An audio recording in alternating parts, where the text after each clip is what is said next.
Welcome to the Intuitive Rising podcast. I'm your host, Amy Brooks. Up until about 5 years ago, I was your average mom of three. It was after the sudden loss of my father that my life changed forever and the rising within me began. Since then, I've embraced my gifts and have stepped into my role as an evidential psychic medium, past life reader, higher self mentor, holy fire Reiki practitioner, and published author. In this podcast, we will talk all things spiritual and healing through a very grounded and relatable approach. I hope you'll continue to join me each week, remembering who you always were as we rise together. Hey everyone, welcome back to another episode of the Intuitive Rising podcast. I am your host, Amy Brooks, always happy to be here with you, rain or shine in any weather. I am emphasizing the weather because today, on the day that I'm recording, it is pouring down rain, it's quite dark, and there is thunder and lightning. My favorite. I love a good thunderstorm, especially when I am able to be at home in my cozy home and not worry about getting soaked. Coming on today, it's going to be a short and sweet one, I feel, but something of value and something that has been on my mind a lot and that Spirit has been reminding me of its importance. And that is on the importance of the words that we use when we're speaking, the words that we think, the thoughts that we have, how important those things are. And so I really want to come on and just share some recent things that have been coming forward for me about that. I'll give a book recommendation. We'll talk a little bit about affirmations as well. I want to start with this by sharing that this episode that you're listening to, the intro is a little bit different than the original, okay? And I'm telling you this on purpose because it's directly connected to the story I'm about to tell you. So I recorded that intro probably before Christmas sometimes because I started working on this podcast and recording some episodes in the fall.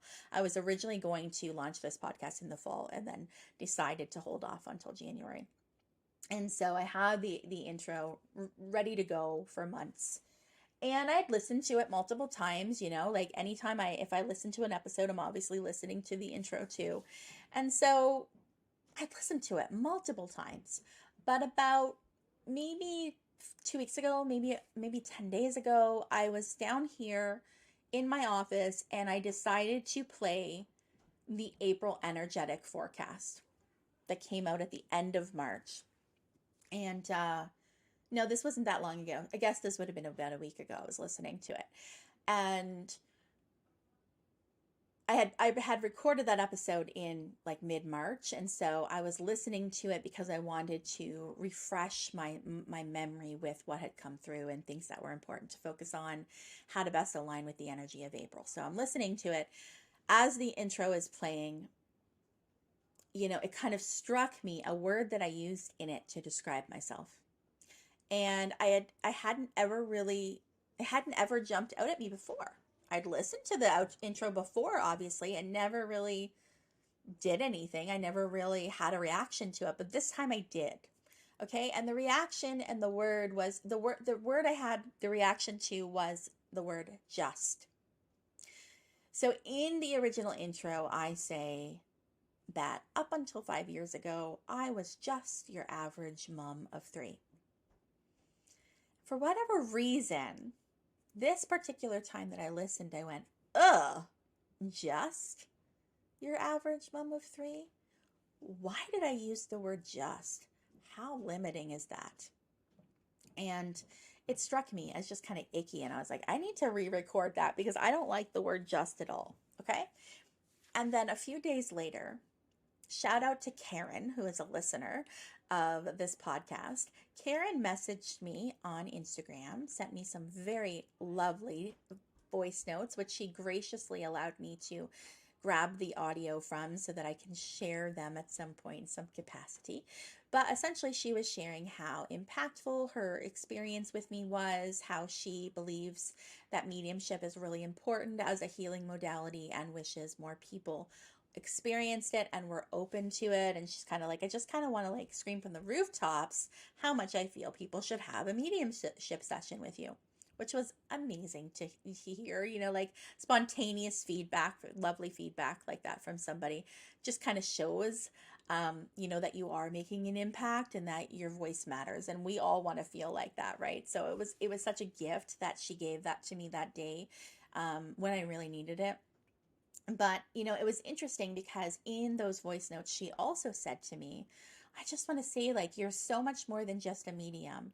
You're this and you're that and you're that and you're this. And she's like listing off all of these things that I am and that I can do and that I've achieved. And she said, and that all together is like this unique person with unique experiences, and you offer all of that in your sessions. So it's not just like your average mediumship session. And I thought, like that was that. I claimed it, right? I let it soak in and enjoyed and received that compliment. But I also, it was not lost on me that after having a reaction to the word and feeling like the word just is limiting me, that then somebody spontaneously sends me a message saying, you're not just this, you're all of this. And I thought, the universe is definitely speaking to me. Like I recognize how the universe speaks to me now. I know that I can have a thought, a reaction about something, and then that will be validated in some way through other people, through my experiences with them. I know that that's how the universe works. So I paid attention, right? And I was like, definitely something to this. Next time I have a moment, I will definitely have to re-record that intro. And then yesterday, so not yesterday when you're listening, but yesterday from the day I'm recording, Melissa, shout out to another listener, messaged me with feedback about her monthly tarot reading that I do.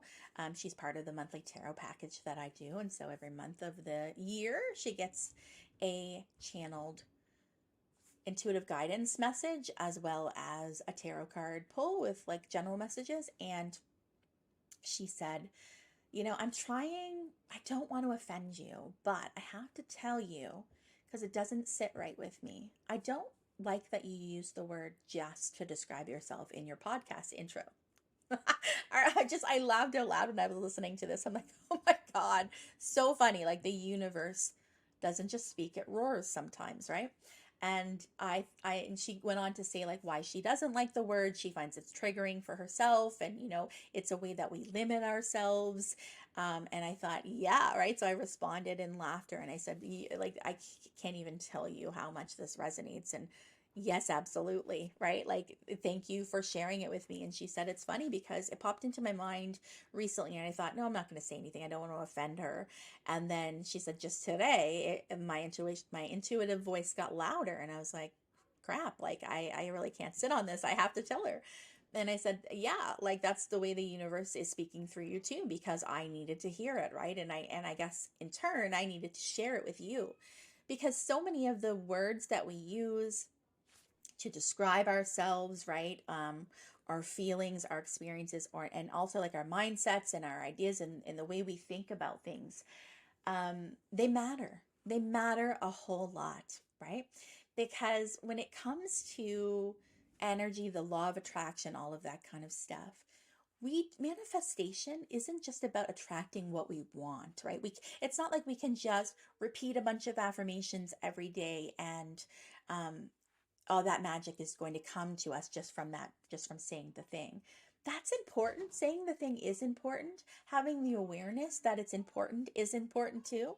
But the most important thing is like becoming that thing, right? So when we say an affirmation, I am worthy, it's not good enough to just say I am worthy every day, yet make no changes to our mindset or to our decision making. We have to be that person. We have to be that worthy person. We have to feel it in our body. We have to be that.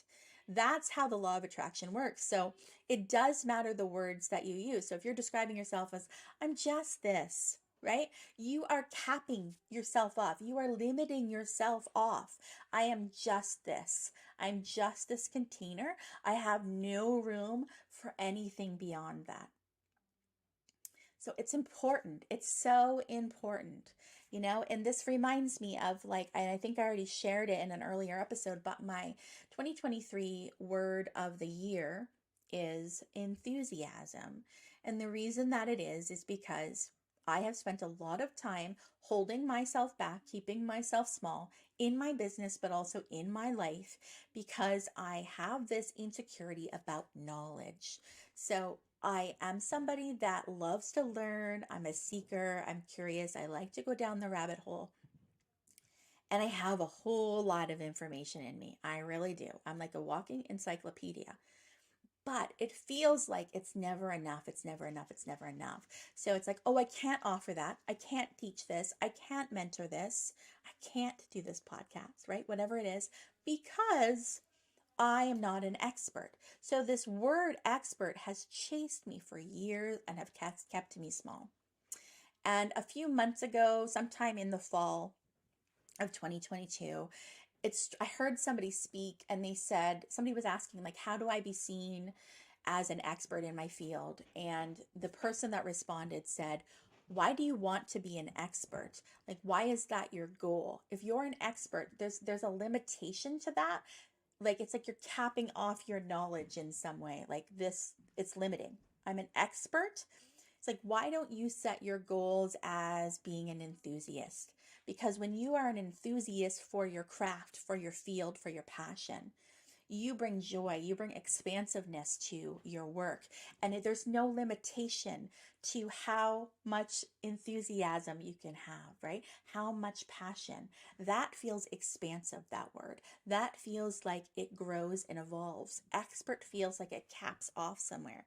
And how do you ever know, like, when have I reached expert status? Like, where is that? Where's that cap? You're kind of chasing a unattainable thing, right? Somebody else could view you as an expert. That's great. But for me personally, I didn't want to keep myself small based on this expert status. I knew, I was like, I'm never going to get there because I am always, oh, lights went out there. I'm always seeking. I'm always learning. I'm always growing. There's always something to heal, always something to learn that never ends. So when will that expert level ever be reached, right? And so I have changed the word that my aspiration is enthusiastic, enthusiasm. So that's made a huge difference actually to my mindset. I feel like I'm attracting more opportunities. I feel like my business is growing. I feel like I'm attracting more clients, soul aligned clients, simply because I changed the word. My goal, my aspiration is no longer expert. It's enthusiast. So words matter, words matter, words matter. I'm going to recommend a book for you guys. It is called, let me grab it here. If you're on YouTube, you'll be able to see it. It's The Complete Works of Florence Shinn. So this is a very well-loved book. It's this particular book is 4 books in one. So they're just little books, right? Because the 4 of them together is only 290 pages. Florence Shinn was way ahead of her time. She was a metaphysical teacher from like the early 20th century. Yeah, because The Game of Life and How to Play It is one of the books in here. That was from 1925. So she was around a long time ago teaching about the importance of mindset and manifestation and affirmations and why they matter. Now, I will let you know, I know some people have trouble with the word God or, biblical kind of references. I will let you know that there is a lot of that language in here. I think it's just kind of a sign of the times, right? At that time, maybe somebody wouldn't use the word universe or source. They would have used the word God. So I will let you know that there is a lot of that in here, but if you can kind of get past it and just interpret it as you will. It is an extremely valuable book for me. If you can see, if you're on YouTube, like literally there's highlights on almost every page. It's a really, really good book, and it's a really easy read, and it's really cheap. I think I bought this version, The Complete Works of Florence Shinn, for like $10 or less on Amazon, so totally worth it. But she kind of talks about the first 2 chapters in this book is the game of life and how to play it, which I love. And the second book is Your Word is Your Wand. How much do we love your word is your wand, right? What you say, you create. The game of life and how to play it, she's essentially saying like that life is like a game of boomerang. What you've previously thought, what you've previously said, what you previously expected comes to you, right? It's like a boomerang effect. So if we've been conditioned to describe ourselves in limiting ways, I'm just this, I'm only this, I'm the reaction of that is in the near future, we're attracting that back to us, right? And so I'm really careful though, because I know that this kind of talk can be triggering sometimes, and I want to validate. I am not suggesting to anyone that, if you've been through hell and back and you've been through a ton of traumatic events, that this is your fault or something you've created. I think that's really toxic, and that's not what I mean to say. Okay, so I'm careful about that, but I do want to empower you moving forward in your lives to pay attention to the words that you use and the thoughts that you think about yourself, because there is an energetic response. So I want this information to empower you moving forward. So you begin to know how much your words matter. Okay. I was recently watching a documentary on Amazon Prime, and it was called Inner Worlds, Outer Worlds. For people that aren't super into the spiritual stuff, they might find it a little dry, because I certainly found the host of it, his voice was kind of like monotone sometimes. But I was so fascinated by the information that I could get past that. But it's like a 2-hour documentary. It's broken down into 4 parts. There's a lot of science in it, a lot of history and, Eastern medicine and philosophy. And it just overall was like candy to my brain. I just loved it so much. There was a part in it about the neural pathways in our brains and how, the things that we think or the things that we're exposed to, the things that we say create, like they create pathways. But the beautiful thing about this is that they can be changed. So it's not like they're stagnant. There's flexibility, and we can change the pathway. And we do that with consistency and repetition. So the more times you're thinking about something over and over and over again, or you say something, or you're exposed to the same thing over and over again, if you can think about, and like what I'm seeing is almost like a ditch, or like say like a little ditch, right? And say there's water going through it. The more water goes through it, the deeper the ditch becomes in some way.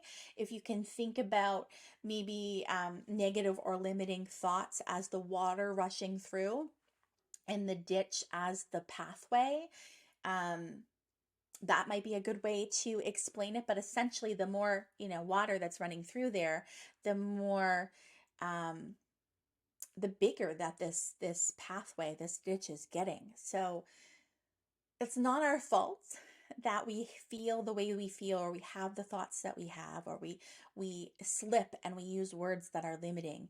It's not our faults. Like, it is so ingrained, and we're so conditioned to do so. Okay. It's how the world is set up. But I feel like it's so amazing and hopeful to know that we can. Right? Like, there's literally science behind it, that we can change it through repetition and consistency. Because you got to think, like, if you have a mindset like a belief like, I am nobody, my voice doesn't matter, over and over and over and over again. If you're hearing that from other people, if you're thinking about that over and over and over again, if you've been, if you grew up hearing somebody else say that ditch is really deep, right? So it's not your fault that it's there, is what I want to say.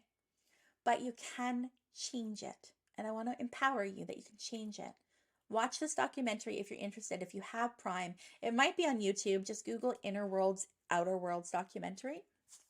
But it shows how, when you are intentionally changing your mindset and you're consciously going, I am worthy of the success, and you do it over and over again, and you don't just verbally say it, you embody that. A really good way to embody that would be maybe like I do, where I make a conscious decision based on, does this support the person I want to become?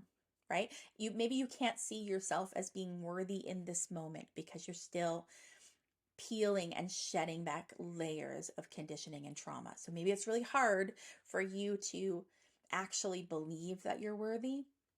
But if you make decisions based on, okay, this is my future self who is so worthy of everything she could ever imagine. And that's who I'm becoming. And that's a part of me. That's my higher self, whatever you want to describe that as. And you begin to make decisions based on that. Then you begin to align with that version of yourself who does feel worthy. So it's a way of embodying that which you might find hard to believe right now, but you're embodying it because you're making choices for right now based on that feeling.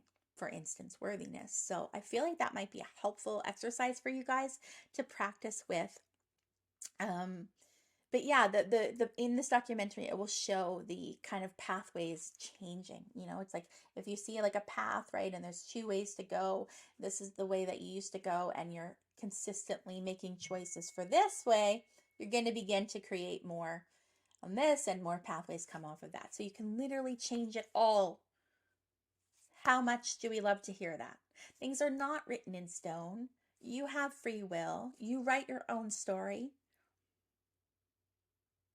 Affirmations are great. Affirmations are a great way to do this work. They're just not the only way. Okay. I do recommend affirmations for people. I personally will write down an affirmation every single day. Actually, my favorite affirmation came from this book, The Complete Works of Florence Shinn. And it is, I paraphrased it a bit. I've tweaked it a little bit to make it suit me, but essentially it is, all that I'm seeking is already seeking me. So every day, that's what I say to myself. Everything that I want is already wants me.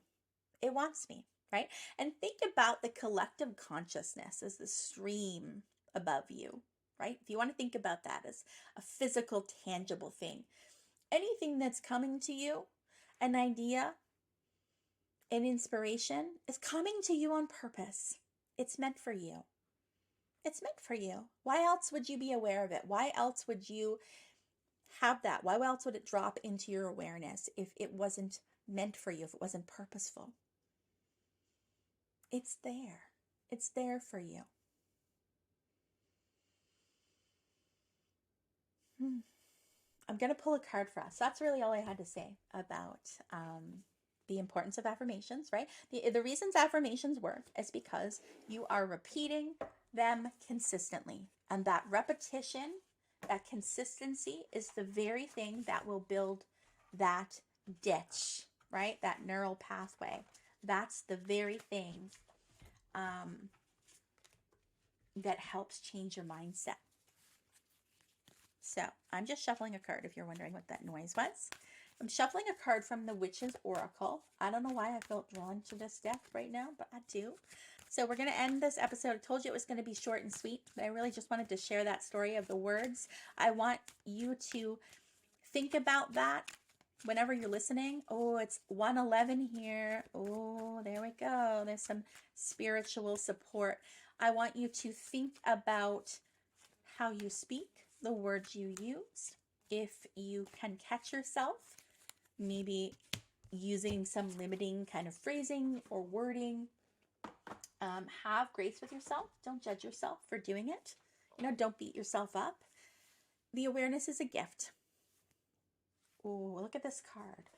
I could have beat myself up for going, oh my God, I'm posting a podcast. I'm hosting rather a podcast, and I am, helping people, mentoring people on their spiritual path, and I am using limiting language, and then these people are telling me about it. Oh my God, I should be so offended. I should be defensive, right? And the Amy of like 10 years ago might have been offended. Like, oh my God. But I'm not, because you're constantly learning. You're constantly growing. The awareness is a gift. So thank you to everyone who pointed out that they didn't like that I used the word just. Thank you. We're all learning all the time. This is not a rush. We don't need to rush through the journey. Okay?